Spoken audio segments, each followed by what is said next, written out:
नमस्कार दोस्तों, आप देख रहे हैं न्यूज़ तक। आइए जानते हैं देश और दुनिया की महत्वपूर्ण बड़ी खबरें। यदि आप हमारी चैनल में नए हो तो सब्सक्राइब करना ना भूलें। राजस्थान में कांग्रेस का रहेगा राज या बीजेपी बनाए रखेगी रिवाज, वोटिंग पैटर्न ने दिया बड़ा संकेत। बाय बाय केसीआर रैली में तेलंगाना के सीएम पर राहुल गांधी का कटाक्ष। तेलंगाना सरकार को झटका, चुनाव आयोग ने रायथू बंधु योजना पर लगाई रोक। मुझे बहुत दुख हुआ, पीएम ने अपना भाषण रोका, लोगों से टावरों पर न चढ़ने का किया अनुरोध। तेलंगाना चुनाव के लिए तैनात किए जाएंगे 2.5 लाख कर्मचारी, मुख्य निर्वाचन अधिकारी। राजस्थान विधानसभा चुनाव कुल 75% वोटिंग हुई, पुरुषों से आगे रही महिलाएं। ग्वालियर सुविधा केंद्रों के जरिए अब तक 7,337 शासकीय सेवकों ने पोस्टल वोट डाले। कमलनाथ और दिग्विजय को तोमर ने दी नसीहत, बोले लोकतंत्र में धमकियों के लिए कोई जगह नहीं। एमपी इलेक्शन 2023 कमलनाथ के सामने जनसभा में वीडियो कांग्रेसी नेता जमकर हुई तू में। भ्रष्टाचार के खिलाफ किसने किया अच्छा काम, केंद्र या राज्य? छत्तीसगढ़ की जनता किसके साथ? राजस्थान की राजनीति के दिग्गज जिनके सामने चुनाव लड़ने से पहले ही बैठ गए। असम राज्यपाल की उदयपुर की एंट्री पर रोक लगाने के लिए आयोग पहुंचे गौरव वल्लभ। जानिए क्या है माजरा। चतुष्कोड़िया हुआ सवाई माधोपुर सीट का मुकाबला। आशा के बाद अब आजाद भी मैदान में, किसका खेल बिगड़ेगा? बांसवाड़ा से 350 किलोमीटर दूर आकर निर्दलीय प्रत्याशी ने किया नाम, कर पूरे जिले में ही रही चर्चा। बृजमोहन अग्रवाल ने सीएम को दी चुनौती, बोले मेरे खिलाफ चुनाव लड़े और जीतकर दिखाए बगैर। कोरिया में 18 साल से जमे हैं ये अधिकारी, चुनाव के समय भी नहीं हुआ तबादला।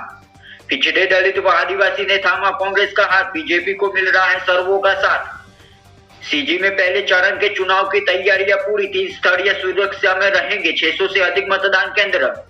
तेलंगाना में बीजेपी की नजर ओबीसी और एससी वोटरों पर, पीएम मोदी ने दिया दलित समुदाय को समर्थन का आश्वासन। तेलंगाना की चुनावी रैलियों में भावुक हुए एमआरपीएम प्रमुख मडिगा, पीएम मोदी ने गले लगाकर दी सांत्वना। तेलंगाना मुख्यमंत्री केसीआर ने 39,000 करोड़ रुपए की संपत्ति और 25 करोड़ रुपए की देनदारी घोषित दी।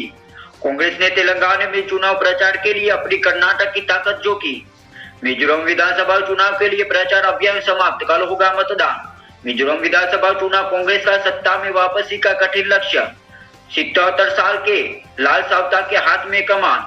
मिजोरम में जोरामथंगा में फिर से जीतने के भरोसे के पीछे मणिपुर संकट। मिजोरम चुनाव हाउचेक विधानसभा क्षेत्र में जीत हार की कुंजी गुरु अन्य अल्पसंख्यक मतदाताओं के पास।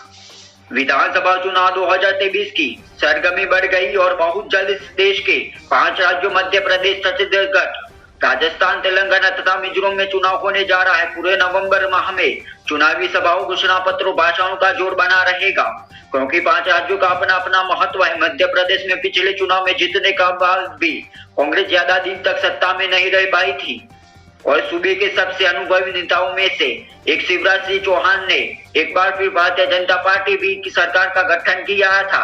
अब बीजेपी एक बार फिर चुनावी जीतकर सत्ता में बने रहने की कोशिश में है। छत्तीसगढ़ में 1 दशक से भी ज्यादा समय तक चली बीजेपी की सत्ता की गाड़ी में पिछले विधानसभा चुनाव में ब्रेक लग गया था और अब बीजेपी दोबारा कांग्रेस को हराकर गद्दी पाने की फिराक में है। राजस्थान में कांग्रेस के दिग्गज अशोक गहलोत गद्दी पर है, जिन्हें पूरा भरोसा है कि वही एक बार फिर कांग्रेस को सत्ता में ले आएंगे, जबकि बीजेपी की उम्मीद है कि राजस्थान हर 5 साल में सत्ता बदलने का परंपरा का फिर पालन करेगा और बीजेपी को मौका देगा। इनके अलावा दक्षिण भारतीय राज्य तेलंगाना में भी भारत राष्ट्र समिति की सर्वो के चंद्रशेखर राव लगातार सत्ता में बने हुए और इस बार भी गद्दी छोड़ने का उनके कोई इरादा नहीं लगता। 5वां राज्य पूर्वोत्तर भारत का मिजोरम है, जहां मिजो नेशनल फ्रंट की सरकार एक बार फिर गद्दी पाने की कोशिश में जुटी है। इनके अलावा दक्षिण भारतीय राज्य तेलंगाना में भी भारत राष्ट्र समिति की सर्वो के चंद्रशेखर राव लगातार सत्ता में बने हुए और इस बार भी गद्दी छोड़ने का उनका कोई इरादा नहीं लगता। 5वां राज्य पूर्वोत्तर भारत का मिजोरम में है, जहां मिजो नेशनल फ्रंट की सरकार एक बार फिर गद्दी पाने की कोशिश में वो जुटी है।